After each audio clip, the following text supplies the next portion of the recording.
Hello बच्चों, welcome to back my class. एक बार फिर मैं आपको अपनी नई क्लास में लेकर के कुछ नए टॉपिक हाजिर हुआ हूँ। उससे पहले देखो, केमिस्ट्री एक उस पानी की तरह है जिसे हम जितना ही पीते जाते हैं उतना ही इंटरेस्ट आता जाता है। एक केमिस्ट्री की एक छोटी सी एक कहावत भी है कि आओ हम आज सफलता की कहानी लिखते हैं, पानी से पानी पर पानी लिखते हैं। देखो जरा, आज का टॉपिक कुछ इस तरह है जो कि एग्जाम में, मेरा तो ये मानना है कि ये 99 नहीं, ये 100% ही एग्जाम में आएगा। और आपका जो बोर्ड एग्जाम में 12th का जो केमिस्ट्री का जो टॉपिक है, जो लेसन नंबर 2 है वैद्युत रसायन, और उस वैद्युत रसायन में कुछ टॉपिक्स आते हैं जैसे फैराडे के नियम है, कोलॉस का नियम है, नर्नस्ट का समीकरण है। तो एक बार फिर मैं बताऊंगा कि जो कोलॉस का नियम है उस पर न्यूमेरिकल बेस्ड जो क्वेश्चन होते हैं वो मैं कराऊंगा आपको। आज जो आपके सामने जो टॉपिक लेके आया हूं वो है आपका कौन सा, नर्नस्ट समीकरण। नर्नस्ट समीकरण क्या होती है उस पर चर्चा करते हैं जरा। देखो, नर्नस्ट समीकरण में या इसको नष्ट समीकरण भी कह देते हैं। अगर आप इसमें देखेंगे क्या होता है, देखो जो हमारे पास एक होता है E और एक लिखते हैं हम E नॉट या सेल से रिप्रेजेंट कर देते हैं। इन दोनों के बीच एक संबंध होता है जिसे हम कहते हैं, इसको बोलते हैं सेल का ईएमएफ या फिर सेल का इलेक्ट्रोड विभव, और इसको बोलते हैं सेल का ईएमएफ और इसको बोलते हैं सेल का मानक इलेक्ट्रोड विभव। इन दोनों, नर्नस्ट ने इन दोनों के बीच एक संबंध स्थापित किया था जिसमें एक समीकरण बनाई थी। और डैनियल सेल के लिए कौन सी समीकरण है उस पर भी बात करेंगे। देखो, एक समीकरण जो बनाई थी इन्होंने, E equal to E naught minus का RT upon NF log base E पर उत्पाद की सक्रिय सांद्रता बटे अभिकारक की सक्रिय सांद्रता, ठीक है। या फिर कह सकते हैं ऑक्सीडाइज पदार्थ की सांद्रता बटे रिड्यूस्ड पदार्थ की सांद्रता। इसके बाद एक तो समीकरण हो जाती है ये, या फिर इसको एक रूप इसको और लिख सकते हैं, E equal to E naught minus का 2.303 RT अपॉन NF लॉग, जो बेस E था वो हो जाएगा 10, क्योंकि अगर बेस E को 10 में कन्वर्ट करते हैं तो मल्टीपल करते हैं हम इसका 2.303 से, ठीक है। और ऊपर ये क्या आएगा, उत्पाद की सांद्रता को चलो हमने मान लिया इसको C2 और इसको मान लिया हमने C1।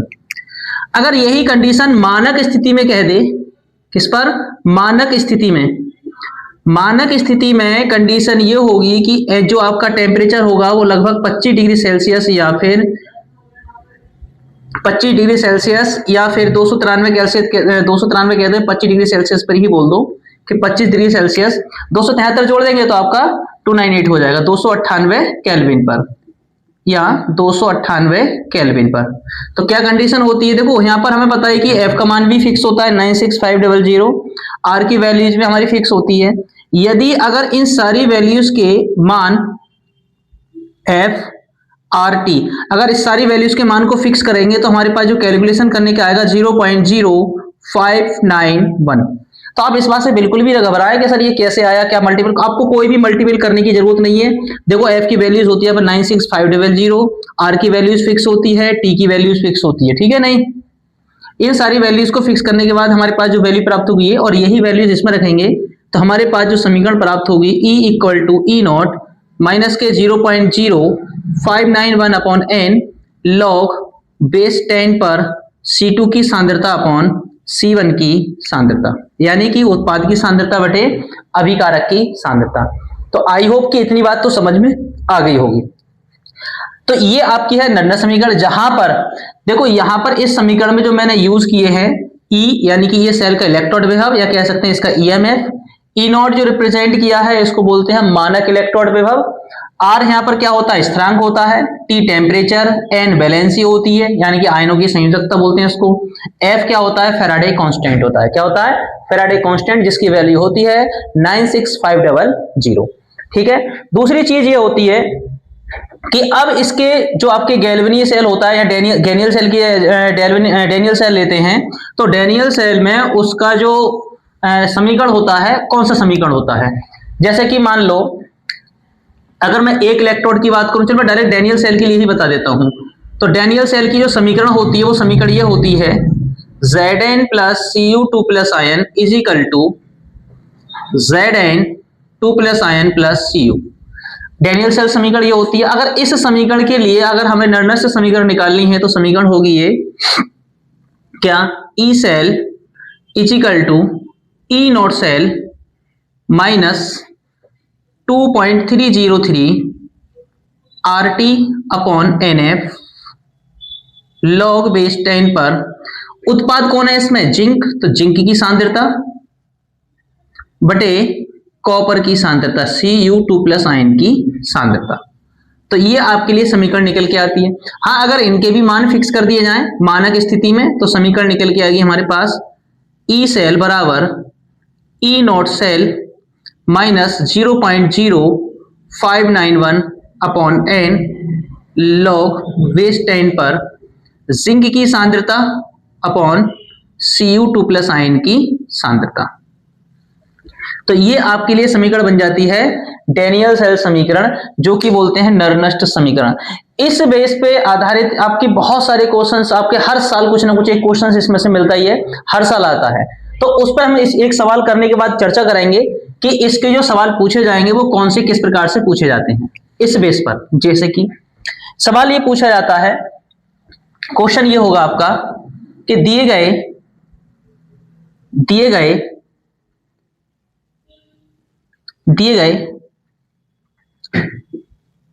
सेल के लिए सेल अभिक्रिया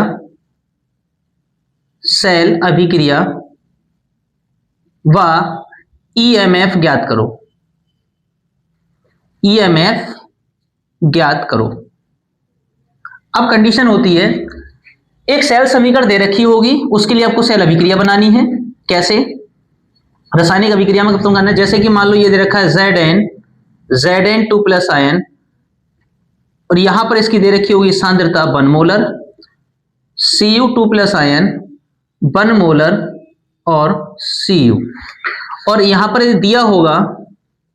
दिया है क्या, ई नॉट, यानी कि जो मानक इलेक्ट्रॉन विभव होगा वो क्या होगा, फिक्स होगा।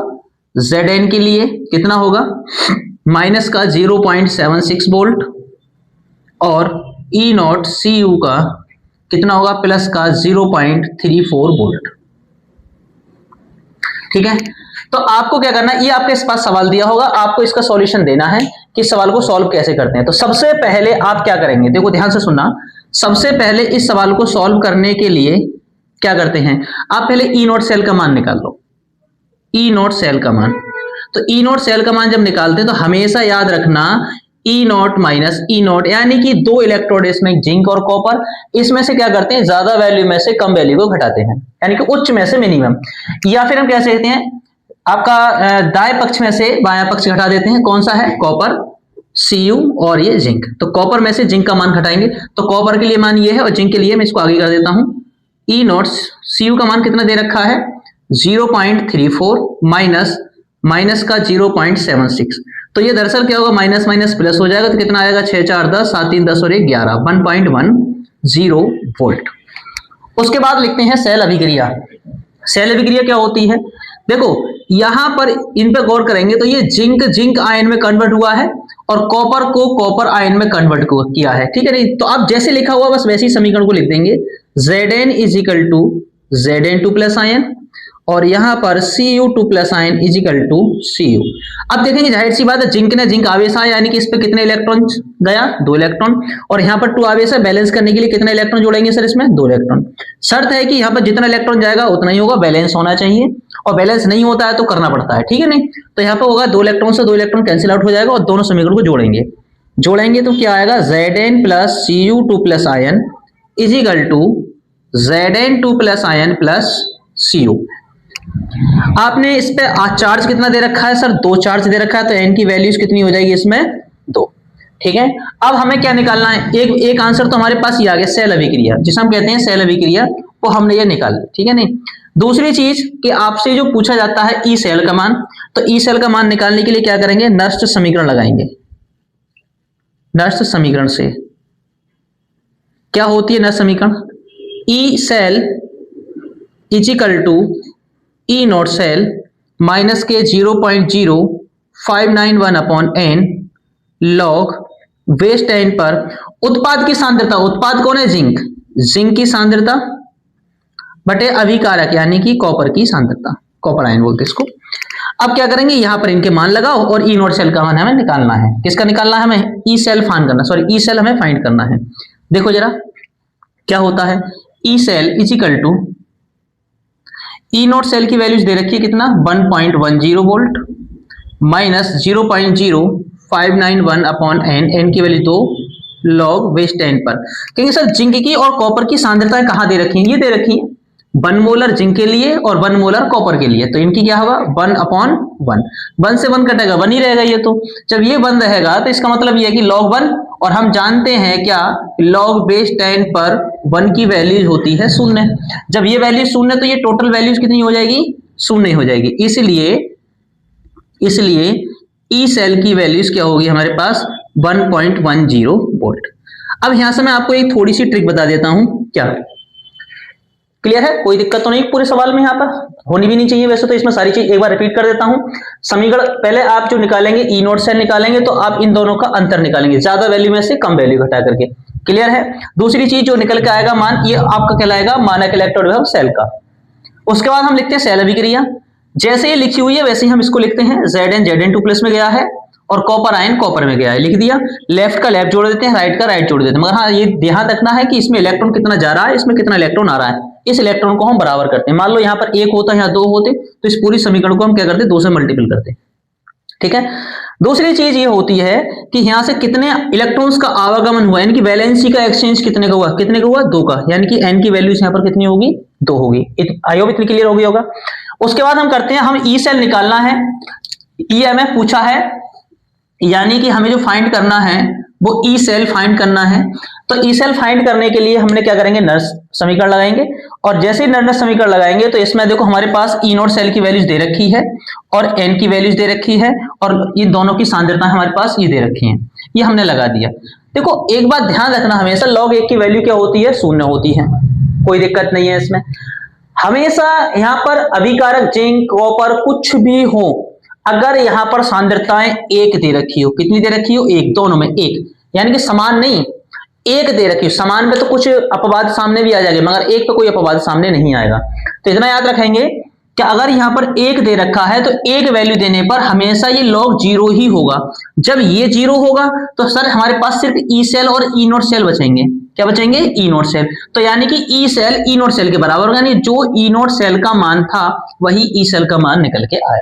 तो इसको हम चाहे तो नोट करके भी लिख सकते हैं, इसको हम चाहे तो नोट करके भी लिख सकते हैं। क्या?